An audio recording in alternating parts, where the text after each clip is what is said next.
শুভ সন্ধ্যা সবাইকে। আড্ডাট মায়ার আড্ডা ঘরে সবাইকে স্বাগত। আজ আমাদের 182nd আড্ডা, 182তম আড্ডায় আমরা এসে পৌঁছেছি। আজকে যিনি গেস্ট চিন্ময় গুহ। আমাদের একটা ছোট্ট লাইব্রেরি হয়েছে অফিসে, সেই লাইব্রেরিটা উনি ওপেন করলেন। এই লাইব্রেরি আর্ট বিষয়ক, ফিল্ম বিষয়ক, ফটোগ্রাফি বিষয়ক বিভিন্ন বই এখানে রয়েছে। চলে আসছি আজকের আড্ডা সেশনে। আজকে আড্ডা আমাদের খুব বিশিষ্ট একজন মানুষ, যিনি সাহিত্য জগতে একজন দিকপাল। তিনি আমাদের সাথে সন্ধে কাটাবেন এবং তাতে উনি রাজি হয়েছেন। মায়া আজ বেশ অত্যন্ত গর্বিত। আমি একটু ওনার সম্বন্ধে বলি। চিন্ময় গুহ বিশিষ্ট প্রাবন্ধিক, ফরাসিবিদ এবং অনুবাদক। কলকাতা বিশ্ববিদ্যালয় ইংরেজি সাহিত্যের অধ্যাপক, বাংলা বিভাগে পড়িয়েছেন বেশ কয়েক বছর। ফরাসি দেশের শিক্ষা ও সংস্কৃতি মন্ত্রক তাকে আলাদা আলাদা করে 3বার নাইটহুড উপাধি দেন। পেয়েছেন পশ্চিমবঙ্গ বাংলা একাডেমির লীলা রায় পুরস্কার ও বিদ্যাসাগর পুরস্কার 2008 ও 2017 সালে, সাহিত্য একাডেমি পুরস্কার 2019 সালে, ফ্রান্সের রাষ্ট্রপতি পুরস্কার 2019 সালে, বিমলাচরণ লাহা স্বর্ণপদক, এশিয়াটিক সোসাইটি 2022 সালে, শৈলজানন্দ কয়লাকুঠি পুরস্কার 2022 সালে। নতুন দিল্লির ফরাসি দূতাবাসে প্রকাশনা উপদেষ্টা ছিলেন। রবীন্দ্রভারতী বিশ্ববিদ্যালয়ের প্রাক্তন উপাচার্য। দেশ পত্রিকার গ্রন্থ সমালোচনা বিভাগের দায়িত্ব পালন করছেন প্রায় 1 দশক। তার উল্লেখযোগ্য বই bridging east and west, Rabindranath Tagore and Rolland correspondence 1919 to 1940, চিলেকোঠার উন্মাদিনী, গারো শঙ্খের খোঁজে, ঘুমের দরজা ঠেলে, হে অনন্ত নক্ষত্রবিথি, লা রোশফুকোর ম্যাক্সিম, আহাম্মকের অভিধান, অপু ট্রিলজি, ভিক্টর হিউগো, এবং 2022 সালে প্রকাশিত হয়েছে প্রবন্ধের বই বিন্দু থেকে বিন্দুতে। আজকের আড্ডা নিঃসন্দেহে একদম অন্য ধারার, অন্যভাবে হবে। চিন্ময় গুহ অত্যন্ত কি বলবো, ব্যস্ত মানুষ। সেই ব্যস্ততার মাঝখানেও আমরা যে দিন বলেছি সেই দিনটাতেই উনি রাজি হয়েছেন এবং আজকের দিনটি আমরা জানি। আর আসুন, আজকের আলোচনা আমরা জানি রবীন্দ্রনাথের দেশ এবং বিশ্বে ওনার যে বিচার। সকলকে নমস্কার জানিয়ে শুরু করছি। এই বিষয়টা নিয়ে ভাবতে শুরু করেছিলাম যখন অনুপবাবু আমাকে অরুণ ভট্টাচার্য স্মারক বক্তৃতা দিতে বলেছিলেন। তখন আমার মনে হলো যে একটা নতুন কিছু বলি, সেই জীবন দেবতা বা রবীন্দ্রনাথের শিক্ষা চিন্তা এইরকম কিছু নয়, রবীন্দ্রনাথের কবিতা সরাসরি নয়। কারণ ওর যেটা অনুদাশঙ্কর রায় বলেছেন, শোনা যাচ্ছে, জীবনশিল্পী রবীন্দ্রনাথে, এটা হচ্ছে রবীন্দ্রনাথের শ্রেষ্ঠ শিল্প তিনি নিজে, রবীন্দ্রনাথের শ্রেষ্ঠ কীর্তি রবীন্দ্রনাথ নিজে। কি করে সম্ভব হলো এই অবিশ্বাস্য কর্মকাণ্ড, এমন সৃজনশীলতা যা পৃথিবীর কারুর পক্ষে বোঝা সম্ভব নয়।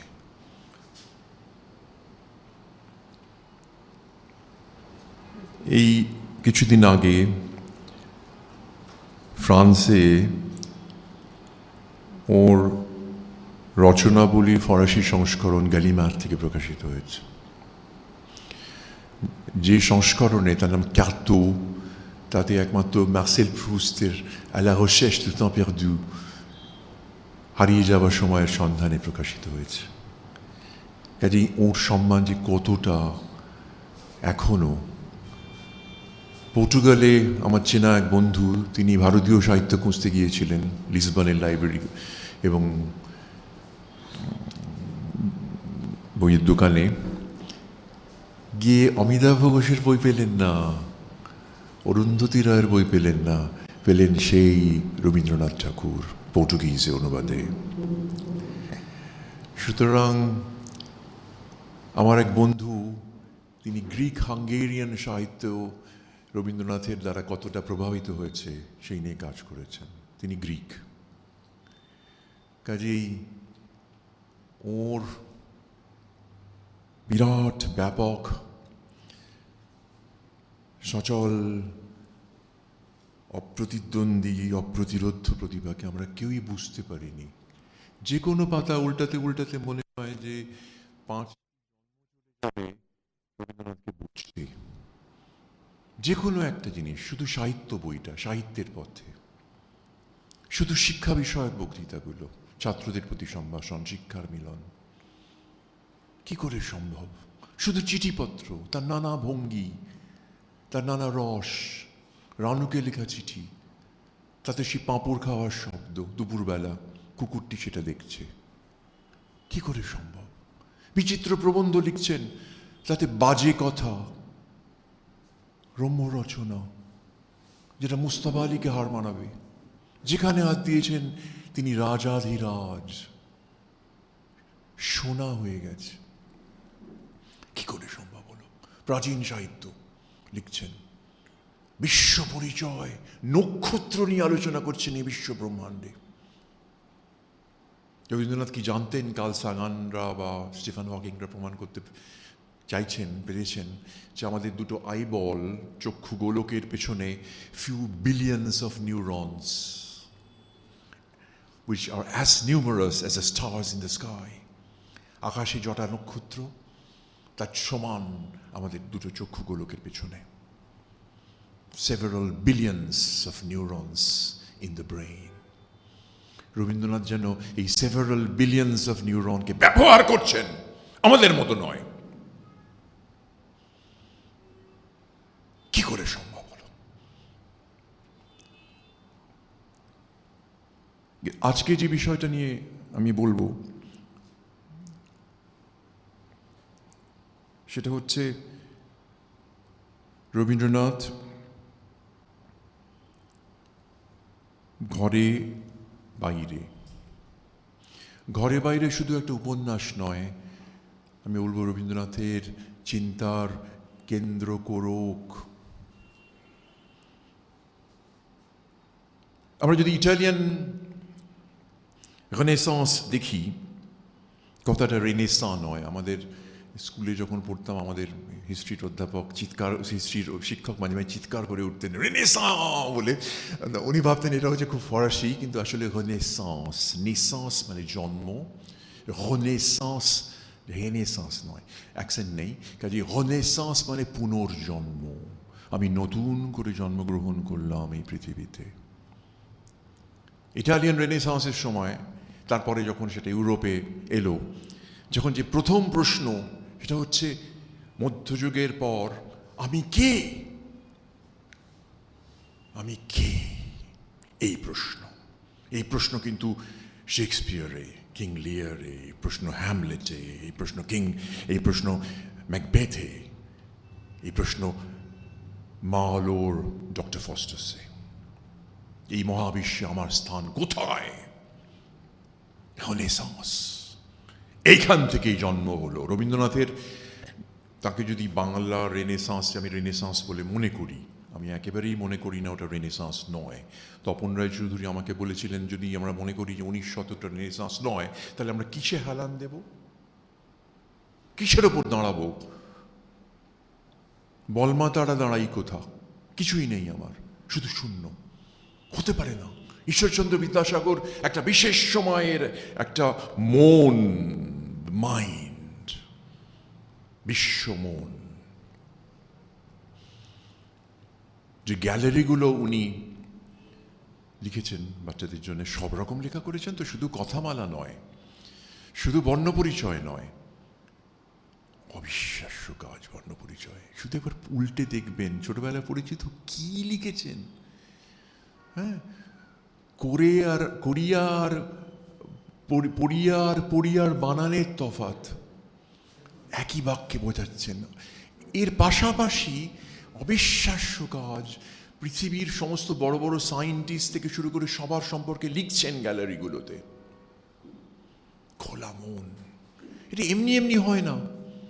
এটা এমনি এমনি হয় না যে রাজা রামমোহন রায় যখন ভাঙা পা নিয়ে কেপ অফ গুড হোপে তাকে বলা হলো যে একটা ফরাসি জাহাজ যাচ্ছে, ভাঙা পা ড্র্যাগ করতে করতে রাজা রামমোহন রায় এসে স্যালুট করলেন ফরাসি ফ্ল্যাগকে, বললেন লিবার্তে, এগালিতে, ফ্রাটার্নিতে, লিবার্টি, ইকুয়ালিটি, ফ্রাটার্নিটি। কলকাতায় মনুমেন্টের মাথায় ফরাসি পতাকা উড়িয়ে দিয়েছিলেন ডেরোজিও।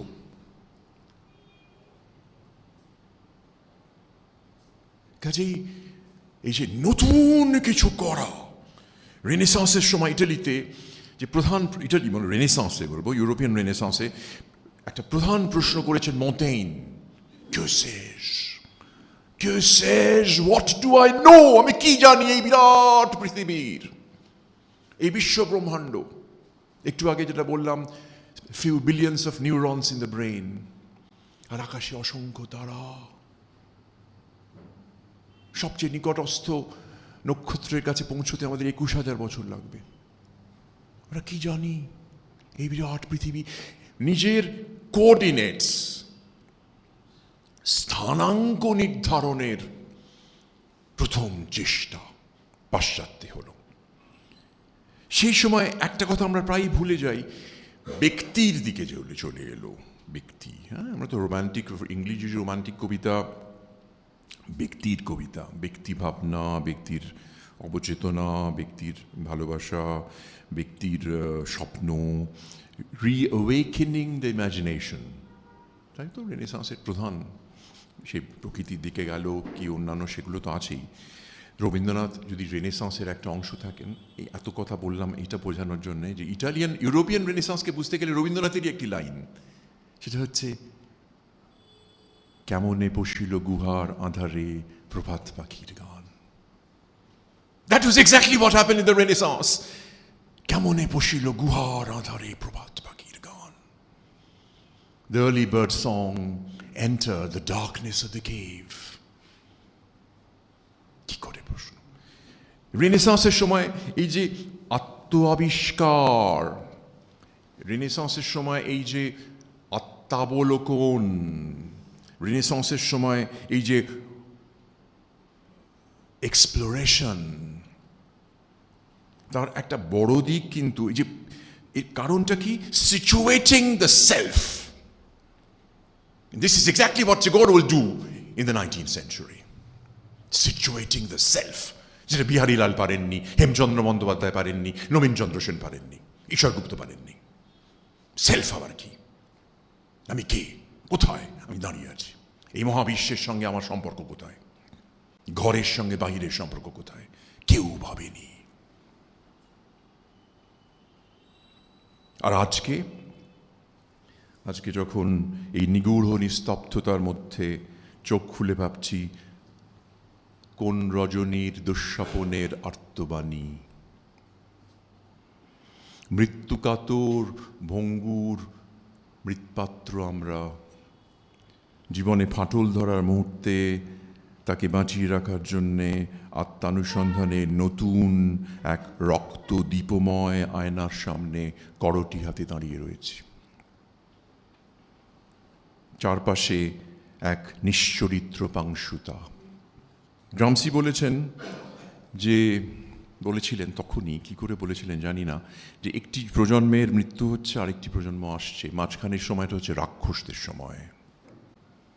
C'est le temps des monstres, রাক্ষসদের সময়। কাজেই এই সময়ে সারা পৃথিবী জুড়ে যা হচ্ছে, সেখানে আমরা রবীন্দ্রনাথ এই দুঃখদগ্ধ এই আঁধার রাতে যখন একের পর এক তারা খসে পড়ছে, তখন এই মৃত্যু তমসায় আমরা রবীন্দ্রনাথের কাছে যাব না তো কার কাছে যাব?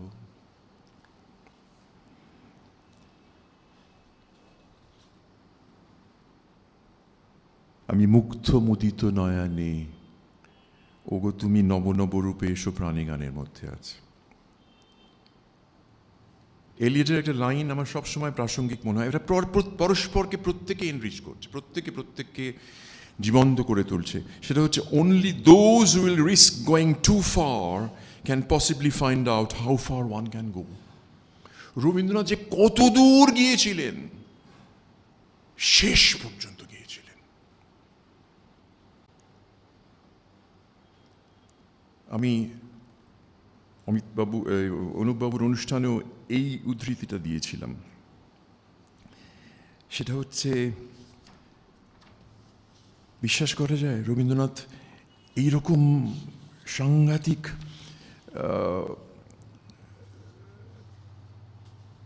কথা বলতে পারেন, তিনি ছাড়া আর কে পারবেন? বাঙালিরা প্রচুর পরিমাণে মধ্যাহ্ন ভোজন করে বলেই মধ্যাহ্নের একটি নিবিড় ভাব সৌন্দর্য উপভোগ করতে পারে না। মানে ওখান থেকে শুরু হলো বলা যায়। একটি নিবিড় ভাব সৌন্দর্য অনুভব করতে পারে না, দরজা বন্ধ করে পান চিবোতে চিবোতে অত্যন্ত পরিতৃপ্ত পরিপূর্ণভাবে নিদ্রার আয়োজন করতে থাকে। তাতে করেই দিব্যি চিকচিকে গোলগাল হয়ে ওঠে।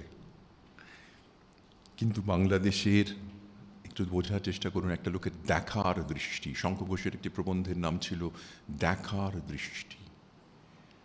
অল্ডাস হাক্সলির একটি প্রবন্ধের নাম দ্য আর্ট অফ সিইং। চশমা খুলে ফেলা, অন্য চশমা পরা, এইটা খুব দরকারি। চশমা ছাড়া দেখা পৃথিবীকে। আপনাদের মনে আছে সত্যজিৎ রায়ের নায়ক ছবির শেষে শর্মিলা ঠাকুর চশমা খুলে ফেলেছেন। এখন আর চশমার মধ্যে দিয়ে দেখছেন না নায়ককে, এখন এমনি দেখছেন লোকটাকে, বুঝতে শুরু করেছেন। She begins to understand the person. বাংলাদেশের বৈচিত্র্যবিহীন অসীম সমতল শস্যক্ষেত্রের মধ্যে জনহীন শ্রান্ত মধ্যাহ্ন যেমন বৃহৎভাবে নিস্তব্ধভাবে বিস্তীর্ণ হতে পারে, এমন আর কোথাও না। শুনুন, যেমন বৃহৎভাবে নিস্তব্ধভাবে বিস্তীর্ণ হতে পারে। একবার যখন উনি তো সবাই জানি গড়াদের ভেতর দিয়ে পৃথিবীটাকে দেখতেন জোড়াসাঁকোতে, তারপর প্রথম 1872 সালে 11 বছর বয়সে ডেঙ্গুর প্রকোপে ওদের পানিহাটিতে গিয়ে বাস করতে হয়, ছাতুবাবুর বাগান। এবং সেইখানে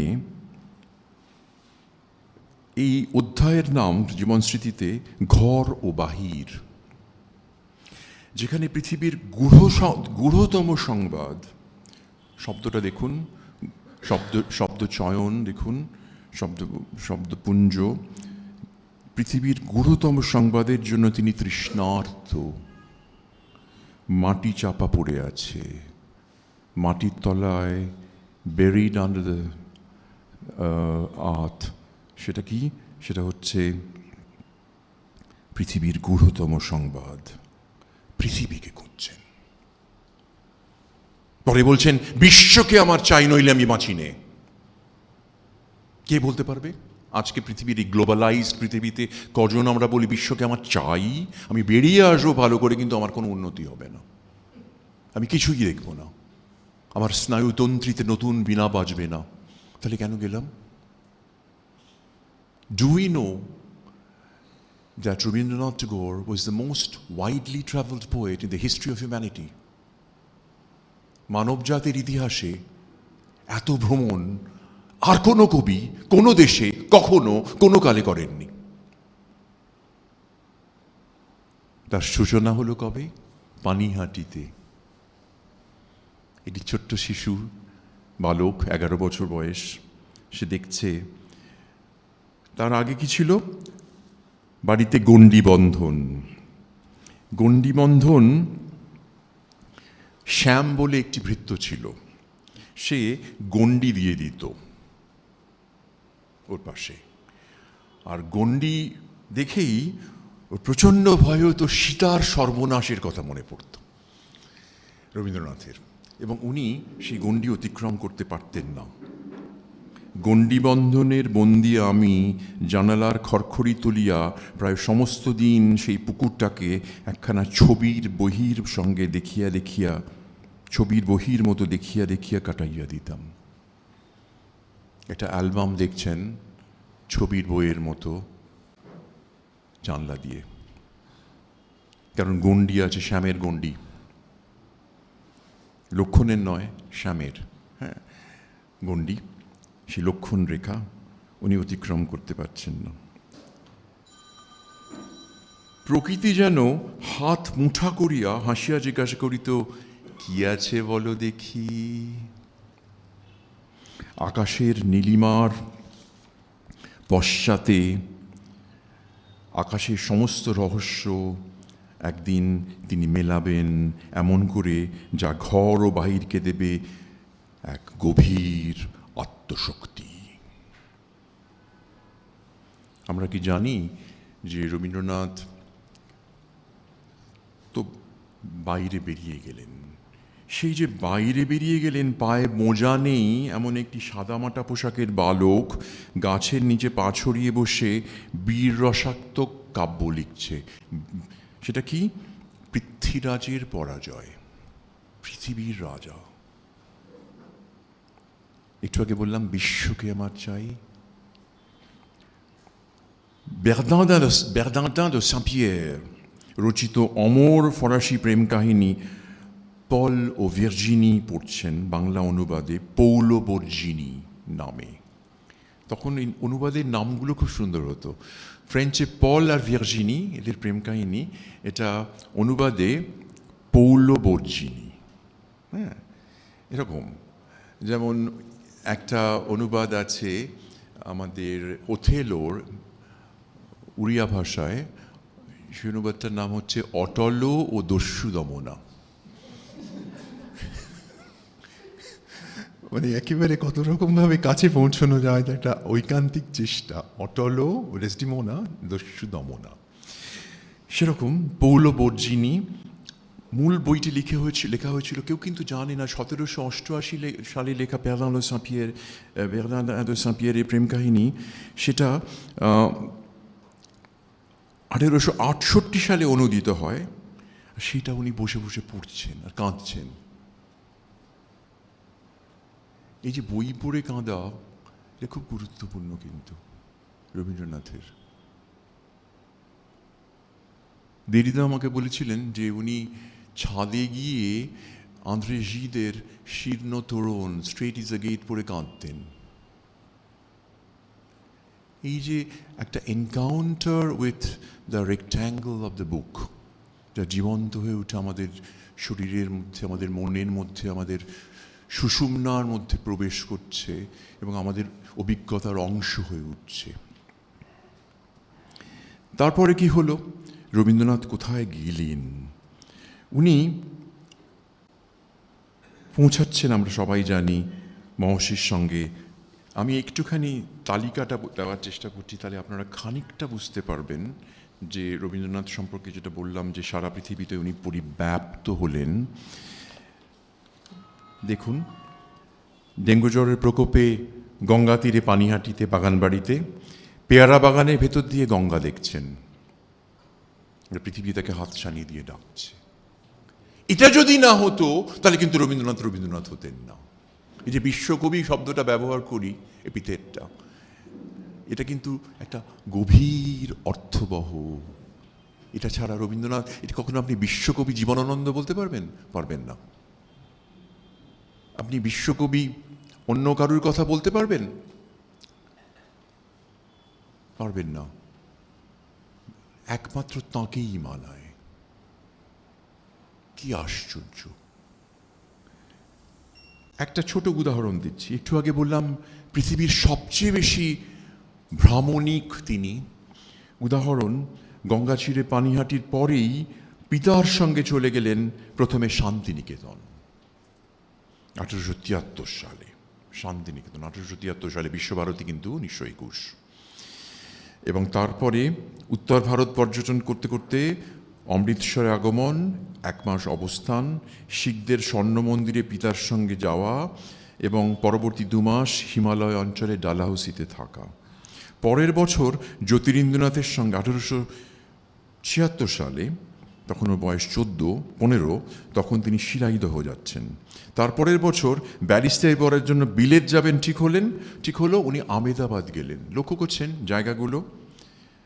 বিলেত যাওয়ার আগে আমেদাবাদ, বোম্বাই, দাদা সত্যেন্দ্রনাথের কাছে, শিলাইদহ, তার আগে ডালহৌসি। অদ্ভুত একটা অন্যায়। এই সাজাদপুরে, এই সোলাপুরে, এই শিলাইদহে তারপরে 5বার আমেরিকা চলে গেলেন। কি করে সম্ভব? নিগৃহীত হচ্ছেন জাপানে। ইম্পেরিয়াল ইউনিভার্সিটিতে জাতীয়তাবাদের বিরুদ্ধে বক্তৃতা দেওয়ার সময় বলছেন, ন্যাশনালিজম ইজ অ্যান অ্যানেস্থেশিয়া। এটা আজকে আমরা বারবার দেখতে পাচ্ছি সারা পৃথিবী জুড়ে, মার্কিন দেশে, আমাদের দেশে। এটা এক ধরনের ভয়ঙ্কর সাম্প্রদায়িকতা, ধর্মীয় শুধু নয়, রাজনৈতিক, সামাজিক সাম্প্রদায়িকতা। আর উনি তার মধ্যেও আবার যাচ্ছেন। চীনে নিগৃহীত হচ্ছেন, তাও যাচ্ছেন। অদ্ভুত একটা তৃষ্ণা।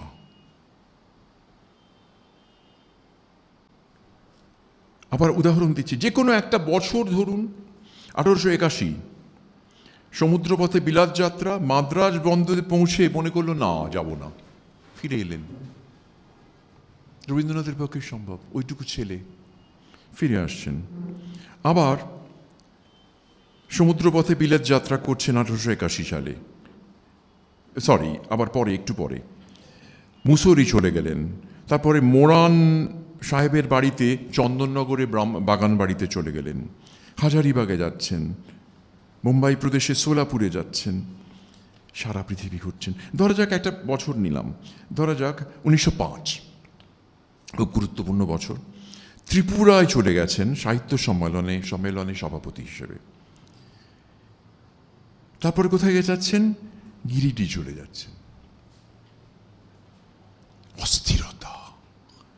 যখন রোমাগুলার কাছে 26 সালের জুলাই মাসে পৌঁছলেন, জুন মাসের শেষে পৌঁছলেন, একদম মুসোলিনির সঙ্গে দেখা করে, তখন একটা ভয়ঙ্কর, একটা বিস্ফোরক সাক্ষাৎকার দুজনের হচ্ছে। রবীন্দ্রনাথ বুঝতে পারেননি উনি কি করেছেন, অত্যন্ত ক্ষুব্ধ। সেই সময় দুই বন্ধুর অবশেষে দেখা হলো একটা ক্ষোভিত সময়ে। ঠিক সেই সময় সবচেয়ে মজার ব্যাপারটা হলো যে রবীন্দ্রনাথ বললেন, আমি এখান থেকে আর যাব না, এখানেই থাকবো। এই তো গাছপালা, শান্ত প্রকৃতি, এখানেই আমি থাকবো, এটাই আমার জায়গা। তার 2 দিনের মধ্যে বললেন, আমি চলে যাব। জুরিখে চলে গেলেন। সারা পৃথিবীতে পরিব্যাপ্ত হচ্ছে। রোমাগুলাম বলছেন, এটা কি করছেন, এত শরীর খারাপ। উনি ডাক্তারদের সঙ্গে ব্যবস্থা করেছেন, ডক্টর এমারলি, তিনি মন্থ থেকে এসেছেন রবীন্দ্রনাথকে দেখতে। রবীন্দ্রনাথ বলছেন, আমি থাকবো না, আমি চলে যাব, চোখে আমার তৃষ্ণা।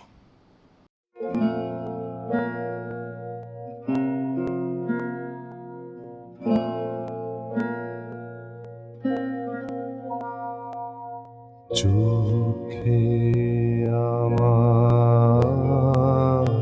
তৃষ্ণা, ও গো তৃষ্ণা, আমার বক্ষ জুড়ে। চোখে আমার তৃষ্ণা, আমি বৃষ্টিবিহীন বৈশাখী দিন, আমি বৃষ্টিবিহীন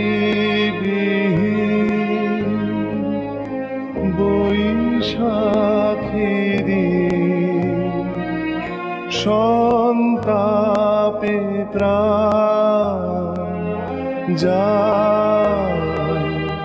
যায় যে পুড়ে,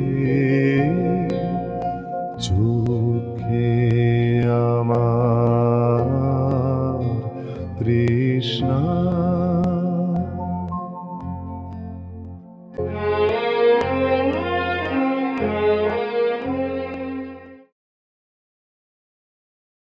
যখন ইন্ডিয়া সোসাইটি গীতাঞ্জলির অনুবাদ প্রকাশ করল, রবীন্দ্রনাথ সে বছর তৃতীয়বার বিলাত গেলেন। চার্লস অ্যান্ড্রুদের সঙ্গে পরিচয়, আমেরিকা যাত্রা। আমরা কল্পনা করতাম আমি শরীরে দেবেন আমার। আর তখন কিন্তু একটা কথা ভুললে চলবে না, উনি কিন্তু বিমানে যাচ্ছেন না, উনি যাচ্ছেন বিপদসংকুল সমুদ্রে, যেখানে জাহাজ ঘাটায় বসে থাকতে হয় ঘন্টার পর ঘন্টা। কখন কি হয় কেউ জানে না। রোমাগোলা বলছেন কেন যাচ্ছেন উনি, উনি বুঝতে পারছেন না। মুভিজ পাগলামি মনে করছেন ওরা, রবীন্দ্রনাথকে বুঝতে পারছেন না কেন, কি দরকার। উনি রবীন্দ্রনাথ সম্পর্কে রোমাগোলা কালিদাসনাকে লিখছেন, ঐতিহাসিক কালিদাসনাকে লিখছেন, কেন উনি ফরাসি জানেন, তাকে লিখছেন যে সারা পৃথিবী ভ্রমণ করবেন এখন, শুধু জুরিক না, সেখান থেকে চলে যাবেন প্রাচ্যে, সারা পৃথিবী ঘুরবেন। কেন কেন কেন? অথচ ওই বছরই প্রকাশিত হবে রক্তকরবী। কতবার পরিমার্জনা করেছেন পুরোটা, প্রথম থেকে শেষ? আমরা একটা আনসার লিখে দুবার লিখিতে ইচ্ছে করে না। হ্যাঁ, সেখানে 9 বার পুরো বইটি লিখেছেন, প্রথম থেকে শেষ। এই খবরটা আমায় শঙ্খ ঘোষী বলেছিলেন। 9 বার প্রথম থেকে শেষ, আদ্যন্ত নতুন করে লিখছেন ফেলে দিয়ে। কি করে সম্ভব? একই সঙ্গে ঘটনাটা ঘটছে, যেন পৃথিবীকে উনি এক তরঙ্গ দ্রাঘিমায় প্রথিত করছেন।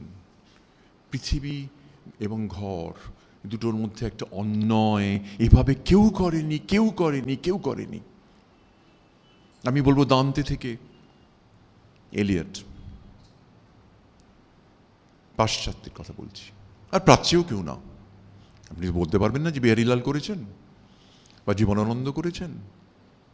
এক ধরনের মানস ভ্রমণ জীবনানন্দে আছে, কিন্তু প্রত্যক্ষ ভ্রমণ, পৃথিবীকে জানা, পৃথিবী সম্পর্কে তৃষ্ণা, সেটা ওর পক্ষে তো সম্ভব ছিল না নানা কারণে। আবার তার পরের বছর 13 সালে শিকাগো বিশ্ববিদ্যালয়ে বক্তৃতা দিতে চলে গেলেন, হার্ভার্ড বিশ্ববিদ্যালয়ে বক্তৃতা দিচ্ছেন। তারপরে ক্যাক্সটন হলে 6টা বক্তৃতা দিচ্ছেন। নোবেল পুরস্কার প্রাপ্তির খবর এলো, কলকাতা বিশ্ববিদ্যালয় থেকে ডিলিট। তার পরের বছর উনি চলে গেলেন রামগড়ে। লক্ষ্য করছেন, এরকম সুতোয় বোনা কার্পেটের মতো, কিছুই ভুলবেন না।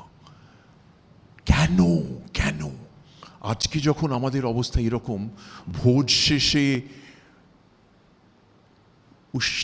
উচ্ছিষ্টের ভাঙা ভাণ্ড হেন, কিন্তু কেন? রবীন্দ্রনাথের প্রশ্ন। উচ্ছিষ্টের ভাঙা ভাণ্ড হেন যখন আমরা দাঁড়িয়ে আছি আজ, কিন্তু কেন কেন? ঠিক সে নবজাতকের কবিতা, ঠিক তখন রবীন্দ্রনাথ একটা ভাষা খুঁজছেন। ওর সবচেয়ে বড় শক্তি হচ্ছে ওর আঁখির বিস্ময় রস। চক্ষে আমার তৃষ্ণা, আঁখির বিস্ময় রস। আমরা বিস্মিত হতে ভুলে গেছি, অবাক হতে পারি না আর। আর উনি আশ্চর্য হচ্ছেন, প্রতিটা দৃশ্য যেন ছবির বহির মতো খুলিয়া যাইতেছে ওর চোখের সামনে।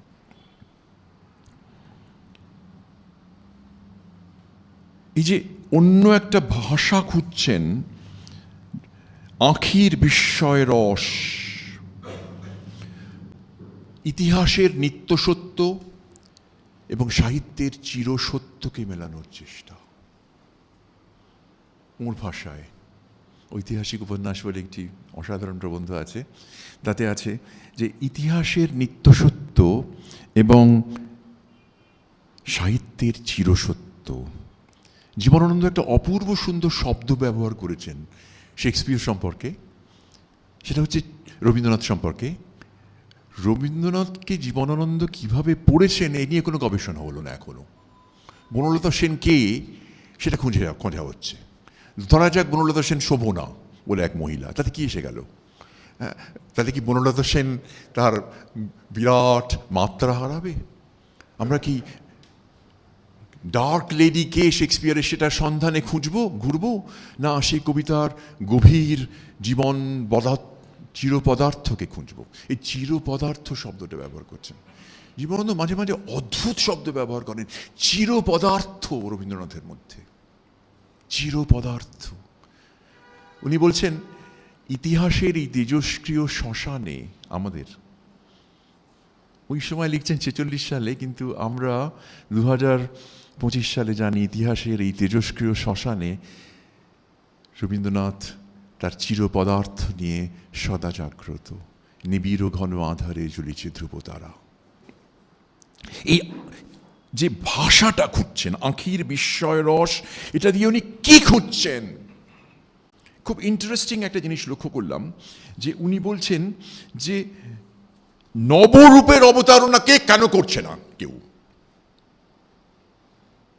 এটা সম্পর্কে বলতে গিয়ে উনি মধুসূদন সম্পর্কে বলছেন যে রবি মধুসূদন করেছেন সাহিত্যরূপ বলে একটি প্রবন্ধে। শুধু ভাবের বিশিষ্টতা নয়, ভাবগুলি রূপবান হয়েছে কিনা সেটাই সবচেয়ে বেশি জরুরি। এগুলো যেন নিজের কথা বলছেন উনি। অর্থাৎ একটি প্রবন্ধের শেষে লিখছেন যে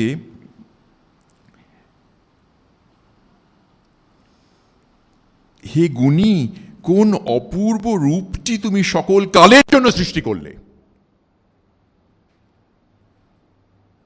কি করলো? আমরা বুঝতে পারি ওর ব্যথা। উনি যখন আধুনিক কবিদের চিঠি লিখছেন, চিঠিপত্র 16 বিশ্বভারতী, তাতে দেখবেন উনি খুঁজছেন ওটা। এবং সমস্ত আধুনিক কবিদের মধ্যে নানা রকম তাদের সম্পর্কে মতামত দিয়েছেন, সেগুলো সবই খুবই নিরপেক্ষ, কিন্তু খুঁজছেন এই চিরপদার্থ।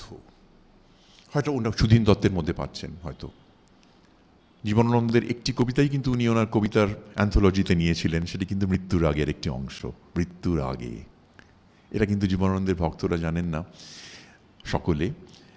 তো সুতরাং কেন বুঝতে পারছেন যে তোমার কবিতায় রূপ আছে, রস আছে, সৌন্দর্য আছে। উনি বলছেন নতুন কিছু, একটা নিউ ল্যাঙ্গুয়েজ। অ্যাজ উইটগেনস্টাইন যেমন দার্শনিক বলেছেন, looking for a new language is like looking for a new form of life. জীবনের একটা নতুন রূপকে খোঁজা হচ্ছে, ভাষাকে খোঁজা। ভাষা ভাষা নয়, ভাষাকে ভেদ করে, piercing the veil.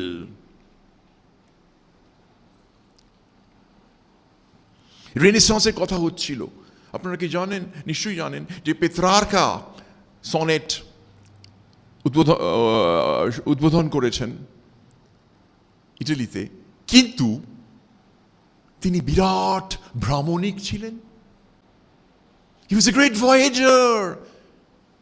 Christopher Columbus, he was a voyager.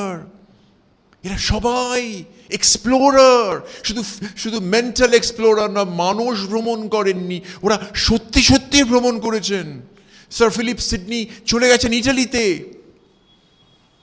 ফ্রান্সে, নিজে বার্থোলোমিউ ডেজ ম্যাসাকার দেখেছেন। শেক্সপিয়ারের নাটকগুলোর নাম লক্ষ্য করছেন? তার সংস্থান ছিল না বিদেশে যাওয়ার, কিন্তু নাটকগুলোর নাম দেখুন, the merchant of Venice, two gentleman of Verona. লক্ষ্য করছেন? প্রত্যেকে আলাদা, এক একটা বাইরের বিভিন্ন দেশ চলে আসছে, মানচিত্রকে প্রসারিত করছেন। রবীন্দ্রনাথ এটাকেই বলছেন চেতনার দ্বারা চেতনাকে পাওয়া, এক্সটেনশন অফ কনসিয়াসনেস। চেতনার দ্বারা এত সুন্দর কথা কেউ বলতে পারে, চেতনার দ্বারা চেতনাকে পাওয়া। এই কথাটা তো এখন যদি কেউ বলে, মানে কল্পনা করতে পারি না। এখন এটা বলার মতো অধিকার কার আছে? এখন তো শঙ্খঘোষও নেই, এই কথা বলার মতো অধিকার কার আছে? তা উনি বলছেন সাহিত্যরূপ প্রবন্ধে, হে গুণী, লক্ষ্য করছেন এটা কিন্তু he's asking for an answer from the writer. হে গুণী, কোন অপূর্ব রূপটি তুমি সকল কালের জন্য সৃষ্টি করলে। একটু আগে বললাম নিত্য সত্য এবং চিরসত্য, এটাই লোকটা খুঁজছে। ঘর এবং বাইরের সমন্বয় খুঁজছে। যেমন মধুসূদন সম্পর্কে খুব গুরুত্বপূর্ণ একটা কথা বলছেন, এই যেন ভূমিকম্পে একটা ডাঙা উঠে পড়লো জলের ভেতর থেকে। এই যেন ভূমিকম্পে একটা ডাঙা উঠে পড়লো জলের ভেতর থেকে। এটা কিন্তু রবীন্দ্রনাথকেও পড়ছি আমরা। যদি রবীন্দ্রনাথের কথা ভাবেন, যেন ভূমিকম্পে একটা বিরাট পৃথিবী উঠে এলো জলের ভেতর থেকে। আমরা দেখলাম পৃথিবী নতুন করে সৃষ্টি হলো, একজনের হাতে নতুন করে বীণার তারে পৃথিবী মন্দ্রিত হলো। Piercing the veil, seeing beyond, that is the mantra of Rabindranath, যেটা আর কেউ পারেনি, কেউ না। কবিতার কথা বলছি। আমি বিভূতিভূষণের ভক্ত। বিভূতিভূষণ তো এর শ্রেষ্ঠ উদাহরণ একজন। কিন্তু সোনার কাঠিতে জেগে উঠল এক একটি মুহূর্তের প্রাণ। এই আন্তর ভাষারূপ খুঁজছেন উনি, ভাষা খুঁজছেন। একটু আগে বললাম, উইটগেনস্টাইন বলেছেন আমরা প্রত্যেকেই ল্যাঙ্গুয়েজ ট্র্যাপের মধ্যে আছি, তার থেকে বেরোতে পারি না। এর সবচেয়ে ভালো উদাহরণ হচ্ছে ওয়েটিং ফর গোডো। এরা দুজনে খালি গোডোর কথা ভাবছে, ওই যে মাচাবে, ওই এসে মাচাবে। আরে তোমরা বেরো, ছিন্ন করো শিকল, রবীন্দ্রনাথের মতো। কেউ পারে না। লোকটি যে কত বড় আমরা আজও বুঝতে পারিনি। বারবার পুনর্পাঠ করা দরকার। পাড়ার ফাংশনের গান নয় রবীন্দ্রনাথ, তার চাইতে অনেক বড়, আকাশের মতো সহজ, মহৎ, বিশাল। তো সবচেয়ে এই যে অচেনাকে ভয় কি আমার, ওরে কোনো ভয় নেই। He wanted to quote once again Wittgenstein, language ভাষার ফাঁদের বাইরে বেরোনো। রবীন্দ্রনাথ ভাষার ফাঁদের বাইরে যেভাবে মুক্ত করে দিলেন ভাষাকে, পৃথিবীর ইতিহাসে খুব কম লোক পেরেছে। বদলেয়ারও পারেননি আমার ধারণা। হয়তো দান্তে পেরেছেন, শেক্সপিয়ার পেরেছেন, এসব বলা উচিত না, তুলনা করা উচিত না। কিন্তু আমার যেটা মনে হয় সেটা হচ্ছে সোনার কাঠিতে জেগে উঠলো এক একটা মুহূর্তের প্রাণ। কেন, কিভাবে? উনি একটা শব্দ ব্যবহার করছেন, ওর সঙ্গে টেক্কা দেওয়া কিন্তু খুব শক্ত। উনি একটা শব্দ ব্যবহার করছেন, বাস্তব বলে একটা প্রবন্ধে উনি বলছেন ভিতরকার বাস্তব। সাংঘাতিক কথা, দ্য ইনার রিয়ালিটি, এটা হচ্ছে আসল বাস্তব। সেটা ধরা যাক সুরিয়ালিস্টরা ধরেছে, সেটা ধরা যাক জেমস জয়েস ধরেছেন, সেটা ধরা যাক ডরোথি রিচার্ডসন ধরেছেন, সেটা ধরা যাক এডুয়ার্ড দুজার্দান ধরেছেন, সেটা হচ্ছে যে বা প্রুস্ট ধরেছেন, ভার্জিনিয়া উলফ ধরেছেন। ভেতরের একটা বাস্তব যা বয়ে বয়ে যায়। একটু আগে একটা কথা বলছিলাম, মনে আছে? উনি বলেছিলেন বাংলাদেশের বৈচিত্র্যবিহীন অসীম সমতল শস্যক্ষেত্রের মধ্যে জনহীন শ্রান্ত মধ্যাহ্ন যেমন বৃহৎভাবে নিস্তব্ধভাবে বিস্তীর্ণ হতে পারে। ন্যারেশনটা কিভাবে হচ্ছে? বিস্তীর্ণ হয়ে উঠছে একটা দুপুর, উনি দেখছেন, আর কিছু নেই। ছবির বইয়ের মধ্যে যেমন একটা গাছ দেখছেন, বিস্তীর্ণ হয়ে উঠছে। স্টাডিগুলো ভাবুন, যখন ছবি আঁকছেন প্রত্যেকটা স্টাডি লক্ষ্য করুন। প্রথম আধুনিক তো ভারতীয় চিত্রকলায় অন্ধকার প্রথম তার অন্ধকার মহাদেশ থেকে উপরে উঠে এলো, the most modernist of our painters. যেটা কবিতায় শুধু আনন্দের কথা আমরা বলি, জগতের আনন্দযজ্ঞে আমার নিমন্ত্রণ, কিন্তু ভুলে গেলে চলবে না আয়ুব যেটা লিখেছেন যে রবীন্দ্রনাথের দুঃখের গান কিন্তু আনন্দের চেয়ে বেশি। দুঃখ যদি না পাবে তো দুঃখ তোমার ঘুচবে কবে। অরণ্যের দিনরাত্রিতে, সত্যজিৎ রায়ের অরণ্যের দিনরাত্রিতে, এটি গাছের সামনে সৌমিত্র চট্টোপাধ্যায় ও শর্মিলা ঠাকুর কথা বলছেন, যেটা পলিন কেলের মতে পুরুষ এবং মহিলার শ্রেষ্ঠ কথোপকথন পৃথিবীর চলচ্চিত্র ইতিহাসে। পলিন কেল আপনারা জানেন গত শতাব্দীর শ্রেষ্ঠ চলচ্চিত্র সমালোচক, মার্কিন চলচ্চিত্র সমালোচক। তো তিনি বলছেন তখন সেখানে শর্মিলা ঠাকুর, অপর্ণা চরিত্রটার নাম, অসীমকে বলছে আপনি জীবনে কখনো কোনো বড় দুঃখ পাননি না, তাই এত ইম্যাচিওর। রবীন্দ্রনাথ দুঃখ রক্ত সঞ্জাত ওই মানুষ কিছুতেই থামতে পারছেন না। তাকে পৃথিবীকে বিশ্বকে আমার চাই, নইলে আমি বাঁচি নে। এত বড় কথা কেউ বলতে পারবো আমরা? একজনও।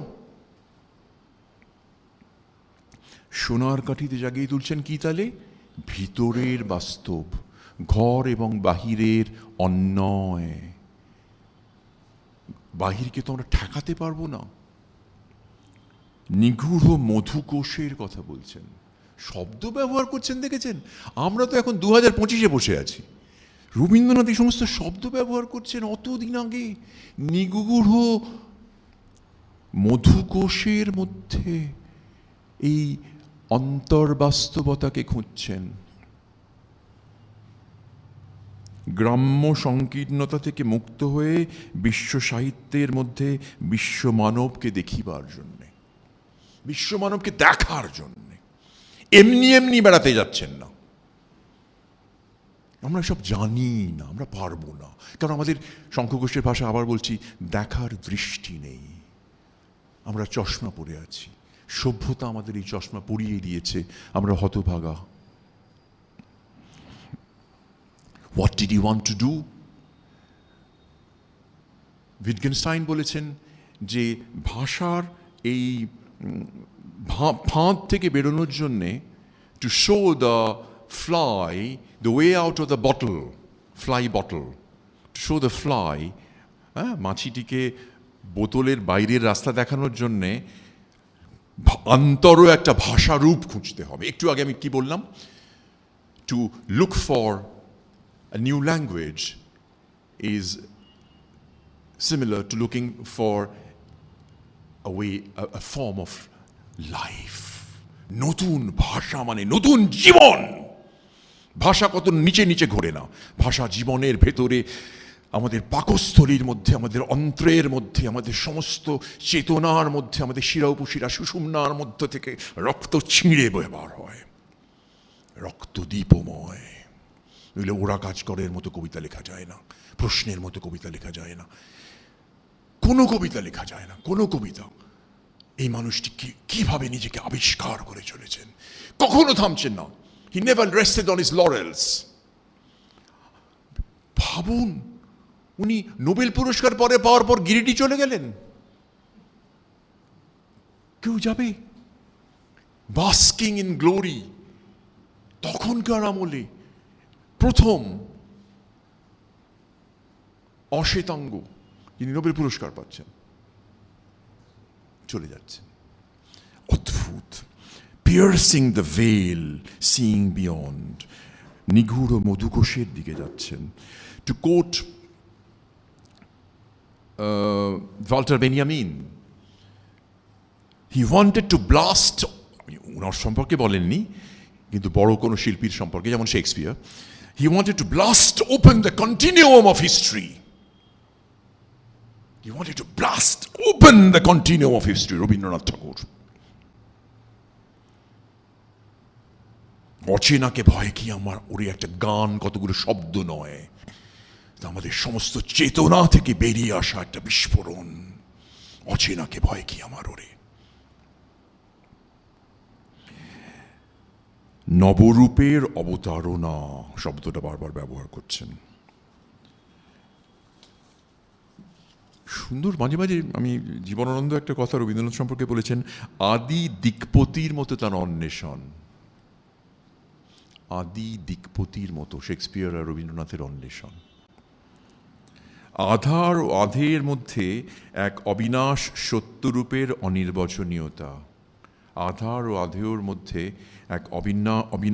এক অবিনাশ সত্যরূপের অনির্বচনীয়তা। রবীন্দ্রনাথ যে কি পারেন তার একটা উদাহরণ দিচ্ছি। পাগল বলে একটি প্রবন্ধও তো লিখেছেন। কি করে সম্ভব? মা ভই বলে একটা প্রবন্ধ লিখছেন। আবার এটা আমি পড়ে শুনিয়েছিলাম অরুণ ভট্টাচার্য স্মারক বক্তৃতায়, অনুবাবুর মনে পড়তে পারে হয়তো। রবীন্দ্রনাথ শব্দ ব্যবহার করছেন, আপনারা একবার শুনুন, হঠাৎ মনে হবে কোনো আমরা স্ট্রিম অফ কনসিয়াসনেস মডার্নিস্ট উপন্যাস পড়ছি, বা এখনকার কোনো উপন্যাস। তারাও পারবে না। রাত্রিবেলাকার শব্দ যে কত রকমের ছদ্মবেশ ধরে তার ঠিকানা নেই। এটা হচ্ছে ঘরে বাইরের শেষ পৃষ্ঠায়। রাত্রিবেলাকার শব্দ, লক্ষ্য করেছেন? রাত্রিবেলাকার শব্দ, রাত্রিবেলাকার ট্রামের শব্দ বলছে না, কিন্তু রাত্রিবেলাকার গাড়ির শব্দ বলছেন না, রাত্রিবেলাকার শব্দ। কত রকম ছদ্মবেশ ধরে তার ঠিকানা নেই। কাছে কোথায় একটা ডাল নড়ে, মনে হয় দূরে যেন কে ছুটে পালাচ্ছে, দূরে যেন কে ছুটে পালাচ্ছে। হঠাৎ বাতাসে একটা দরজা পড়ল, স্ল্যাম করলো, দাম। রবীন্দ্রনাথ লিখছেন হন্টেড হাউস বলে একটা, নাকি গল্পটার নামটা আমার মনে নেই, ভার্জিনিয়া উলফের একটা গল্পের গভীর রাত্রে দরজা পড়ে। এখানেও দরজা পড়ার শব্দ। হঠাৎ বাতাসে একটা দরজা পড়ল, মনে হলো সেটা যেন সমস্ত আকাশের বুক ধড়াম করে ওঠার শব্দ। কি করে এই অক্ষরের জাদু উনি পাতার উপরে এঁকে দিলেন? রাত্রিবেলাকার শব্দ, দূরে যেন কে ছুটে পালাচ্ছে। কজন পারবে আধুনিক যুগের মানুষেরাও? হঠাৎ বাতাসে একটা দরজা পড়ল, মনে হলো সেটা যেন সমস্ত আকাশের বুক ধড়াম করে ওঠার শব্দ। তথ্য শুধু নয়, আরো বেশি। এই যে বললাম 12 সালে তৃতীয়বার বিলাত যাত্রা, এই যে শিকাগো চলে গেলেন, এই যে হাওয়ার্ড বিশ্ববিদ্যালয় ক্যাক্সটনে 6টি বক্তৃতা, 7বার বিলাত যাচ্ছেন 1930 সালে। 26 সালে যেমন মুসোলিনি কেলেঙ্কারির বছর, কল্পনা করা যায় না। আপনারা যদি কেউ একটু অনুগ্রহ করেন আমার বইটি দেখতে পারেন, সেটি এখন পেপারব্যাকে বেরিয়েছে, bridging east and west, Rabindranath Thakur Romain Rolland correspondence between 1919 and 1940। দুই বিশ্বযুদ্ধের মধ্যে দুই মহাশিল্পী নিজেদের যন্ত্রণা, উৎকণ্ঠা এবং আশা আকাঙ্ক্ষার কথা বলছেন। মন খারাপ করছেন রবীন্দ্রনাথ, বলছেন আমাকে প্রায়শ্চিত্ত করতে হবে। আমি মুসোলিনির সঙ্গে কথা বলেছি, ইউজেস এ ওয়ার্ড, আমার সূচি হওয়া প্রয়োজন। একজন ফ্যাসিস্টের সঙ্গে আমি কথা বলেছি, এখন তো ফ্যাসিস্টদের সঙ্গে আমরা সবসময় কথা বলছি। তো তখন সেই সময় রবীন্দ্রনাথ রোমারোলা লিখছেন মন খারাপ করো না। 25 সালে লেখা একটি চিঠি, মন খারাপ করো না, mon très grand ami, my very great friend, mon très grand ami। কেউ বলবে ইয়েটসও কখনো মাই ভেরি গ্রেট ফ্রেন্ড বলে চিঠি লিখবেন না। পাশ্চাত্যের লোকেদের একটা র্যাশনালিটি আছে, কিন্তু উনি বলছেন mon très grand ami, mon très grand ami, very great friend। রসিকতা নয়, গভীর নত হয়ে রোলা বলছেন, যার জাঁ ক্রিস্তফ আপনারা সকলেই জানেন যে 36টি ভাষায় অনুদিত হয়েছিল।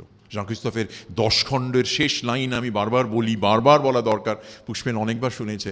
সেটা হচ্ছে সেন্ট ক্রিস্টোফার একটা ছোট বাচ্চাকে পিঠে নিয়ে নদী পার হলো।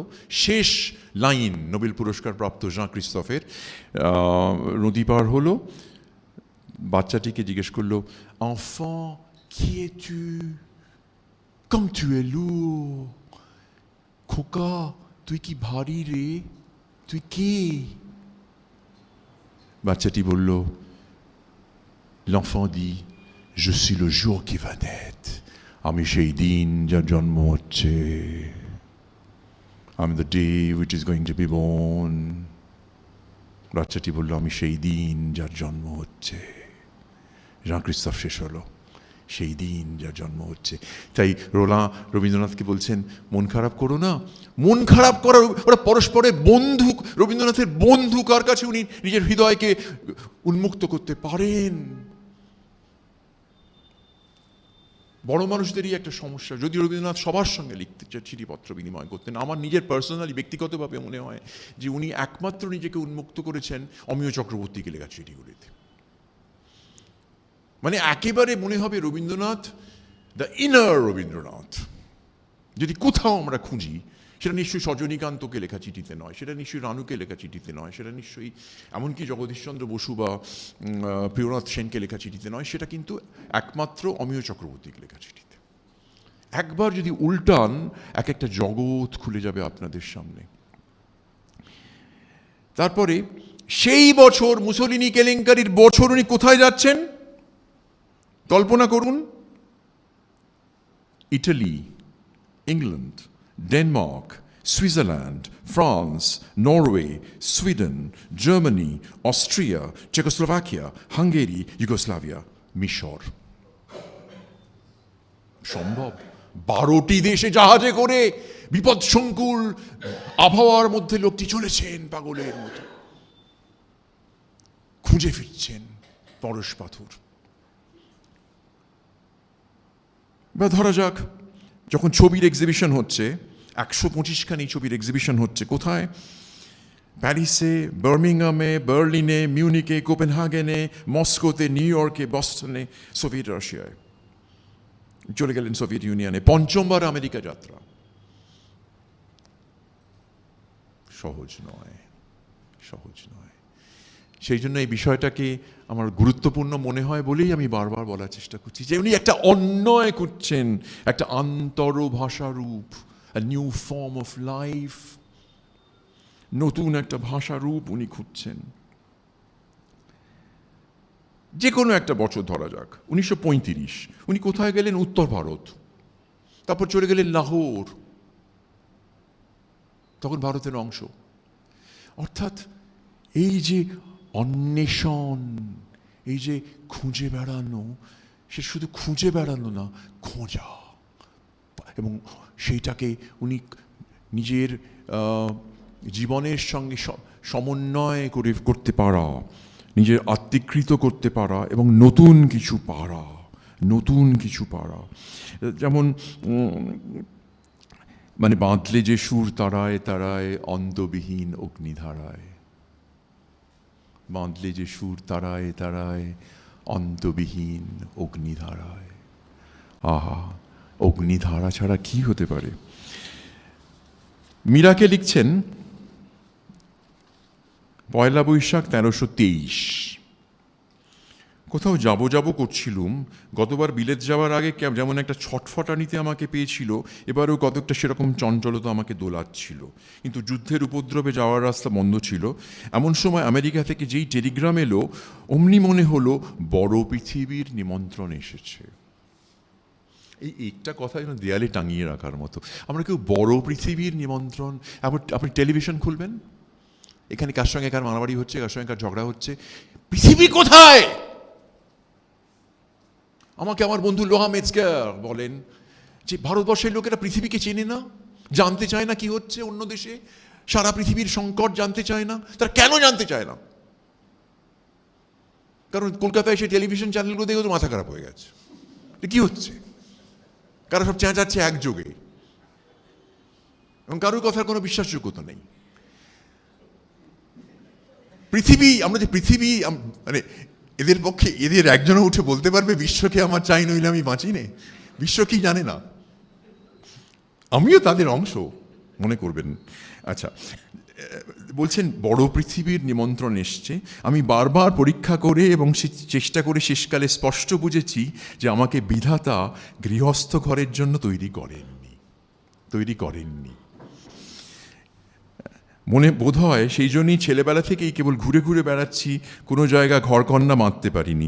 বিশ্ব আমাকে বরণ করে নিয়েছে, আমিও তাকে বরণ করে নেব। এত সুন্দর কথা আমি কোথাও শুনিনি। এই লাইনটা, বড় পৃথিবীর নিমন্ত্রণ এসেছে আর বিশ্ব আমাকে বরণ করে নিয়েছে, আমিও তাকে বরণ করে নেব। বরণ কথাটা ব্যবহার করছেন। রবীন্দ্রনাথ শব্দ চয়ন লক্ষ্য করবেন। কি করে সম্ভব? আমরা খালি শুধু কমল কুমারের শব্দ চয়ন দেখব? আমরা কি দেখব না রবীন্দ্রনাথ কি করেছেন? তার শব্দ ব্যবহার, তুন থেকে একটি অক্ষরে অস্ত্র ব্যবহার করছেন যেন, যা একেবারে বান বেধার বিন্দুতে গিয়ে মিলেছে। বলছেন, তোরা কিছু ভাবিস নে, আমার যা কাজ সে আমাকে করতেই হবে। মীরাকে বলছেন 1916 সালে, বলছেন আমার যে কাজ আমাকে করতেই হবে। বিশ্রাম করা, লৌকিকতা করা বিধাতা আমার জন্য কিছুতেই মঞ্জুর করবেন না। অতএব পথিকের প্রশস্ত রাজপথে সর্বলোকের মাঝখানে চললুম, তোদের জন্য আমার আশীর্বাদ রইল, সুখের মুখের আশীর্বাদ নয়, কল্যাণের আশীর্বাদ। সুখের মুখের আশীর্বাদ নয়, কল্যাণের আশীর্বাদ। কথাটা কি সুন্দর না? কল্যাণের আশীর্বাদ দিয়ে গেলাম, ঘরের জন্য কল্যাণের আশীর্বাদ দিয়ে গেলাম। খুব গুরুত্বপূর্ণ এই কথাটা, light up your mind in particular way. নতুনকে দেখতে হলে একটি বিশেষ করে বাতি জ্বালাতে হয়। এটা বাড়িতে নিয়ে যাওয়ার মতো কথা। আজকে যদি এটা বলতে বলতে আমরা বাড়ি ফিরি, বা আমি নিজেও ফিরি, যে নতুনকে দেখতে হলে একটু বিশেষ করে বাতি জ্বালাতে হয়, বাতি জ্বালতে হয়। ঘরে বাইরের এই দান্দিকতা অন্যায়কে তার সমগ্র রচনার, একটু আগেই বলেছি, পিভটাল পয়েন্ট। উনি একটি আধুনিক সাহিত্যে একটি প্রবন্ধে লিখছেন, তিনি সেই কিতাব চান না যাতে কাগজের গন্ধ পাওয়া যায়, বিশ্ব সংসারের গন্ধ নাই। আমরা কাগজের গন্ধ পেতে পেতে পাগল হয়ে গেছি। বিশ্ব সংসারে কোনো গন্ধ আপনি কোথাও পাবেন না। আমি চেষ্টা করেছিলাম আমার বইগুলোর মধ্যে যদি কোনো বিশ্ব সংসারে গন্ধ পাওয়া যায়, পাইনি। কেন? একটু আগে যেটা বললাম, ভোজ শেষে উচ্ছিষ্টের ভাঙা ভাণ্ড হেন, আমরা সব ভাঙা ভাণ্ড উচ্ছিষ্টের, কিন্তু কেন? Ask ourselves. লেনার্ড কোহেনের একটা গান আছে, if you don't become the ocean you will be sick every day. তো দেখা যাচ্ছে রবীন্দ্রনাথ পথ পরিক্রমার বৃত্তান্তগুলি, ইউরোপ প্রবাসীর পত্র, ইউরোপ যাত্রীর ডায়েরি, ছিন্নপত্র, পথের সঞ্চয়, জাপান যাত্রী, জাপাযাত্রীর পত্র, রাশিয়ার চিঠি, পথে ও পথে প্রান্তে পড়তে পড়তে মনে হয় যে আমরা একটা অনুভূতির বিন্যাসকে বোঝার চেষ্টা করছি, আ প্যাটার্ন অফ ফিলিংস।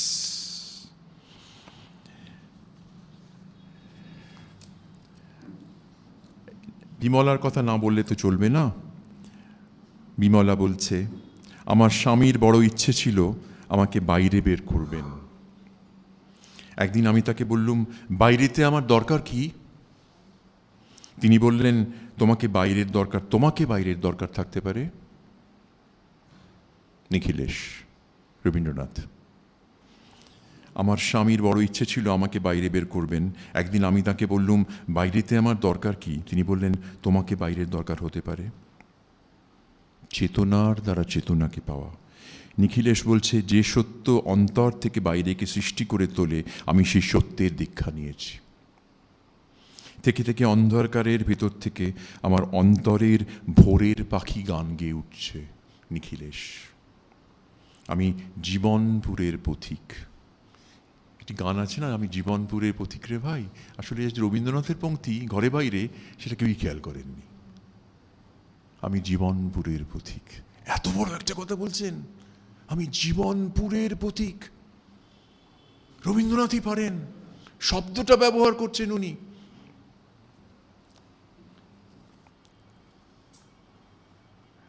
যেমন জাপানে গিয়ে দেখছেন উনি জাস্ট কোথাও যাচ্ছেন না, যাওয়ার সময় একবার একটা বেড়াল জলে পড়ে গেছে, জাহাজ ছাড়ছে না। ওনার কি উৎসাহ, বেড়ালটা যাতে উঠতে পারে। এতে যাচ্ছেন, বোধহয় পারস্য যাওয়ার সময় প্লেনে উঠলেন প্রথম, তখন দমদমে যাওয়ার সময় দেখছেন একজন কনস্টেবল একটা খাটিয়ায় বসে আছে, তার বর্ণনা করছেন। কোনো কিছু বাদ যায় না, কিছুই তুচ্ছ নয় এই পৃথিবীতে।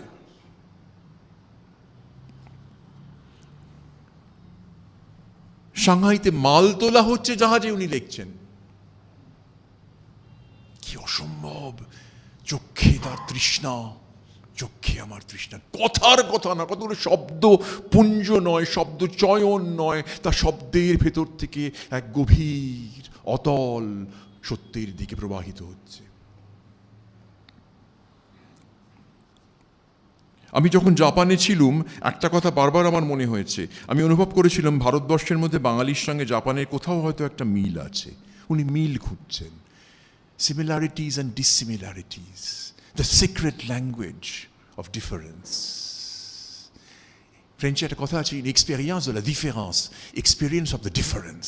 উনি সেটাকে অনুভব করার চেষ্টা করছেন, বোঝার চেষ্টা করছেন, যাতে নতুন একটা ভাষা তৈরি করা যায়, একটা বিশ্ব ভাষা। প্রাচ্য আর পাশ্চাত্যকে মেলানোর চেষ্টা তো বেশি কেউ করেননি। আগে করেছেন স্বামী বিবেকানন্দ তার মতো নিজের মতো করে, আর পরে একমাত্র রবীন্দ্রনাথ। ওপাশে রোমাin রোল্যান্ড, সিলভান লেভিনয়, ওরা শুধু ভারত তত্ত্ববিদ। ব্রিজ বানাতে পারেন না, ব্রিজ অর্ধেক হয়ে তৈরি হয়ে থাকে আভিনর ব্রিজের মতো। আকাশ, আলোক এবং বাতাসের সঙ্গে আমার কোনো আড়ালের সম্পর্ক রাখি নাই। মানুষের জগতের সঙ্গে আমাদের এই মাঠের বিদ্যালয়ের সম্বন্ধটিকে অবারিত করিবার জন্য পৃথিবী প্রদক্ষিণ করার প্রয়োজন অনুভব করি। আমি সেই বড় পৃথিবীর নিমন্ত্রণ পাইয়াছি।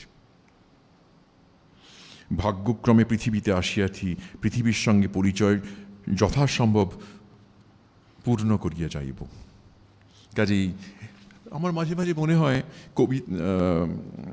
কবির অভিপ্রায় বলে শঙ্খ ঘোষের একটি বই আছে, তাতে নানা রকম মতামত দিচ্ছেন গান সম্পর্কে। কেউ বলছেন যে গানগুলো হচ্ছে ওর আত্মজীবনী। তো আমার মনে হয় যে আত্মজীবনী তো আছেই, নইলে এই গানটার বা এই কবিতাটার কথা ভাবুন। খাঁচার পাখি ছিল সোনার খাঁচাটিতে, বনের পাখি ছিল বনে, একদা কি করিয়া মিলন হলো দোহে, কি ছিল বিধাতার মনে। যদি মিলন না হতো তাহলে রবীন্দ্রনাথ হতেন না। এটা হচ্ছে the crux of the matter, the essence, the essential Tagore. মনে হয় রবীন্দ্রনাথ সবার আগে বুঝেছিলেন মনটা প্যারাশুটের মতো, না খুললে কাজ করে না। The mind is like a parachute which doesn't work unless it's open. প্যারাশুটটাকে যদি না খুলে রেখে দিই কোনো কাজ করবে না, খুলতে হবে, মনটাকে খুলতে হবে। সেটা সবার আগে কে বুঝেছেন? রবীন্দ্রনাথ ঠাকুর।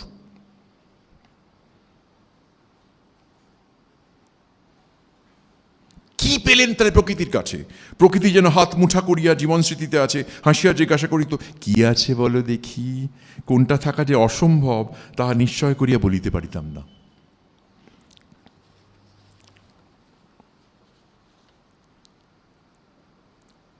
এই যে আপনারা যদি রোমাin রোল্যান্ডের ভারতবর্ষ দিনপঞ্জি পড়েন ফ্রেঞ্চে, তার কোনো ইংরেজি অনুবাদ নেই, বাংলা অনুবাদ আছে অবন্তীবাবুর, খুবই দুরূহ অনুবাদ। সেখানে একটা শব্দ ব্যবহার করেছেন রোমাin রোল্যান্ড, রবীন্দ্রনাথের সঙ্গে দেখা হওয়ার কিছুদিন আগে একটা শব্দ ব্যবহার করেছেন। এই শব্দগুলো খুব গুরুত্বপূর্ণ। একটু আগে বললাম বড় পৃথিবীর নিমন্ত্রণ পাইয়াছি, একটু আগে বললাম পৃথিবীতে যখন এসেছি দু চোখ ভরে দেখিনি, এই কথাটা বলছেন। ঠিক সেরকম কড়িবর্গা দেয়ালের ভেতর থেকে গূঢ়তর সংবাদ পেয়েছিলেন একটা সময়। এখন বাইরে গিয়ে উনি কি পেলেন? এই যে বলল বাইরের তোমাকে দরকার হতে পারে, তা এখানে রোমাin রোল্যান্ড যে শব্দটি ব্যবহার করছেন সেটা হচ্ছে কুলতুরকাম্প, কালচারাল ওয়ার। ওয়ার্ল্ড ওয়ার শেষ হলো, এবার সাংস্কৃতিক যুদ্ধ শুরু হবে। আর সেই অসম সাংস্কৃতিক যুদ্ধে উনি বিশ্বাস করেন না। চোখে চোখ রেখে কথা বলতেন তো, সে আইনস্টাইনই হোক আর রোমাin রোল্যান্ড হোক। তো পূরবী তো প্রধানত আমরা জানি সমুদ্রপথে হারুনা মারু, আন্ডেস, জুলিও সেজারে জাহাজে এবং বুয়েনোস আইরেসে লেখা। লিখছেন বেড়াতে যেন পত্রাবলী লিখছেন শিলাইদহে, বোটের ওপরে বসে হয়তো। ঠিক সেরকম মন জানে এসেছে অদেখা। আসলে গাজীপুর, সোলারপুর, শিলাইদহ, সাজাদপুর, হাজারিবাগ, আলমোড়া থেকে শুরু করলে পথের প্রান্তে তার রচনার সংখ্যা কম নয়। পথে যেতে যেতে লিখছেন, তালিকা দেব না।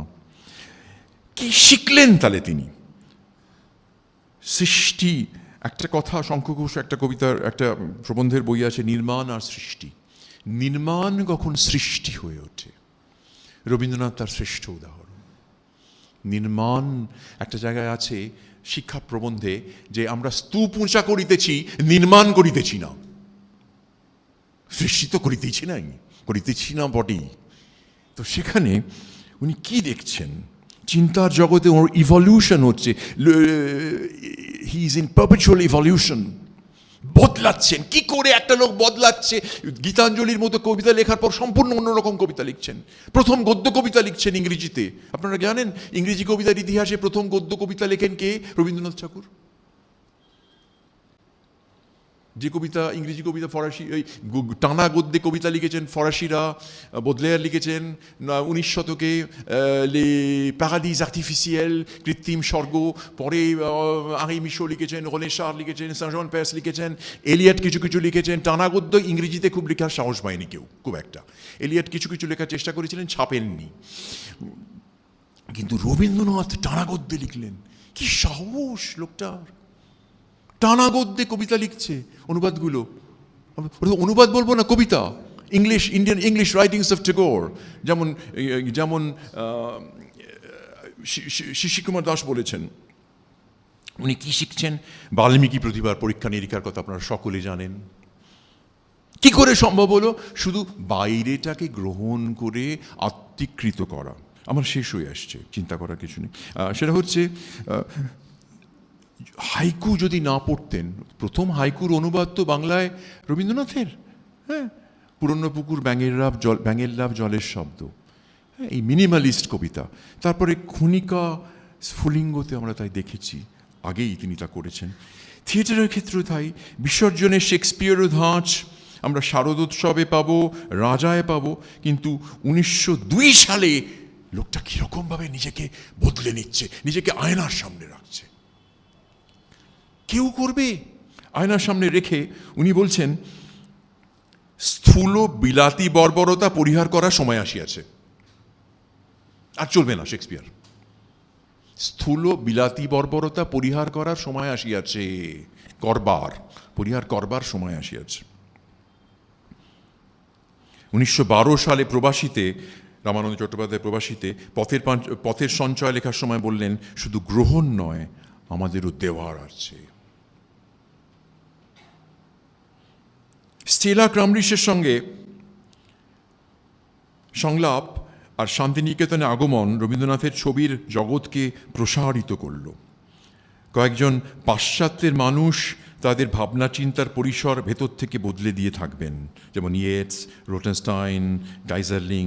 যেমন একদিকে, অন্যদিকে হোমাওলা তাকে টেনে নিলেন বিশ্বভাবনার ঝড়ের কেন্দ্রে। রোমাওলা পাঠিয়েছিলেন একটি চিঠি। আমি বলবো এটা এত গুরুত্বপূর্ণ যে এটা রবি জীবনীকাররা কেউ লেখেননি, বুঝতে পারেননি। একটা ডিসার্নিং মাইন্ড লাগে। আমি বলবো না যে প্রভাত কুমার মুখোপাধ্যায়ের বা প্রশান্ত কুমার পালে তা ছিল না। প্রভাত মুখোপাধ্যায় তো ছিলই, বা কৃপালনির বইটি আমার শ্রেষ্ঠ বই মনে হয়। তো যাই হোক, শ্রেষ্ঠ জীবনী মনে হয় ইংরেজি জীবনীটি। তো সেখানে উনি বলছেন, রোমাওলা যুদ্ধের পর একটা মুক্ত মনের স্বাক্ষরপত্র লেখেন, declaration of the independence of the mind, এবং পাঠিয়ে দেন শান্তিনিকেতনে। রবীন্দ্রনাথ কবিতা পড়েননি, কিন্তু মানে কবিতা পড়েছেন, তাকে চেনেন না। কবিতা পড়েছেন জিতের অনুবাদে, তো পাঠিয়ে দিয়েছেন। আর রবীন্দ্রনাথ তখন ভীষণ আগুন হয়েছিলেন জালিয়ানওয়ালাবাগ মাসাকারের পর, হত্যাকাণ্ডের পর। তখন উনি আগুনের মধ্যে ছিলেন। সেই সময় রোমাওলার চিঠি এলো, উনি প্রথম সই করলেন। চিন্তা করুন, এই যে রোমাওলার কাগজে উনি সই করলেন, তার আগে জালিয়ানওয়ালাবাগ হত্যাকাণ্ডের জন্য নাইটহুড প্রত্যর্পণ করলেন। এটা কিন্তু একটা, আমরা প্রত্যেকেই যখন রচনা লিখতাম স্কুলে ক্লাস 3-তে লিখতাম, উনি নাইটহুড প্রত্যাখ্যান করেন, মানে বুঝিনি। এটা যে কত বড় একটা গ্যাপ, আর একটা কি বলবো, আইভরি টাওয়ার থেকে হস্তিদন্ত মিনার থেকে নেমে আসছেন একজন লেখক মানুষের সমতলে। এত বড় একটা ঘটনা পৃথিবীর ইতিহাসে খুব কম হয়েছে, আর একটাও মনে করতে পারবো না আমি, হয়তো ভিক্টর হুগো ছাড়া, হয়তো Russell in his own way. কিন্তু সত্যি সত্যি এই কাজটা উনি করছেন। এবং তারপরে এই স্বাক্ষরপত্রে উনি সই করলেন, এবং নানা বন্ধুত্ব সংঘাত সবের মধ্যেই ওদের বন্ধুত্বটা থাকলো। রোমারোলা একটা চিঠিতে বলছেন কি জানেন, মন খারাপ করো না বন্ধু, আমরা তো বাসা বেঁধেছি অনন্ত বৃক্ষের চূড়ায়। We have built our nest on the treetop of humanity. Nous avons bâti notre nid sur l'arbre d'éternité. Nous avons bâti notre nid sur l'arbre d'éternité. We have built our nest on the tree of eternity. মন খারাপ করবে না।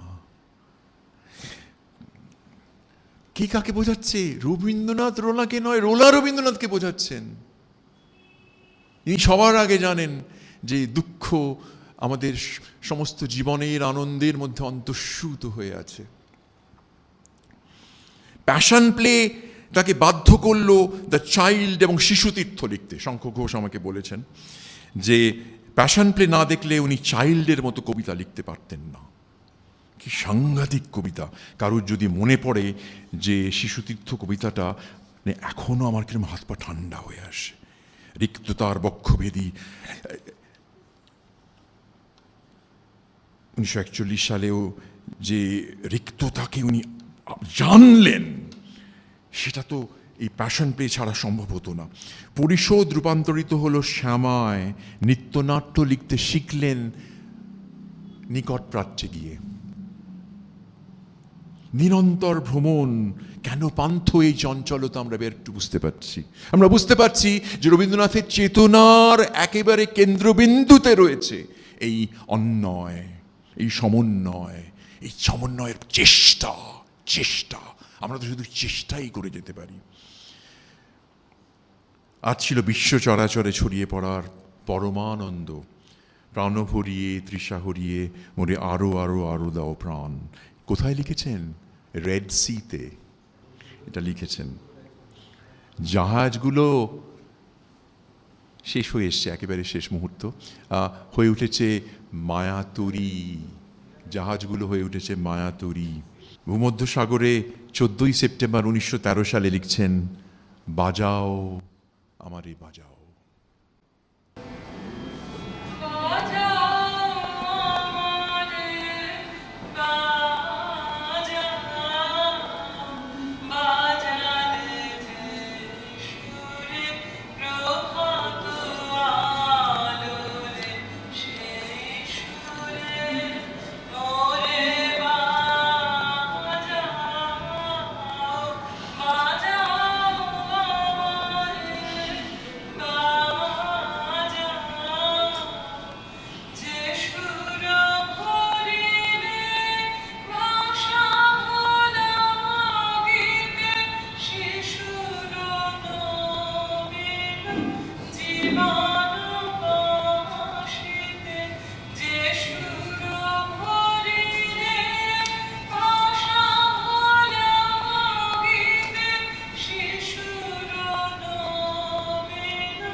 Shah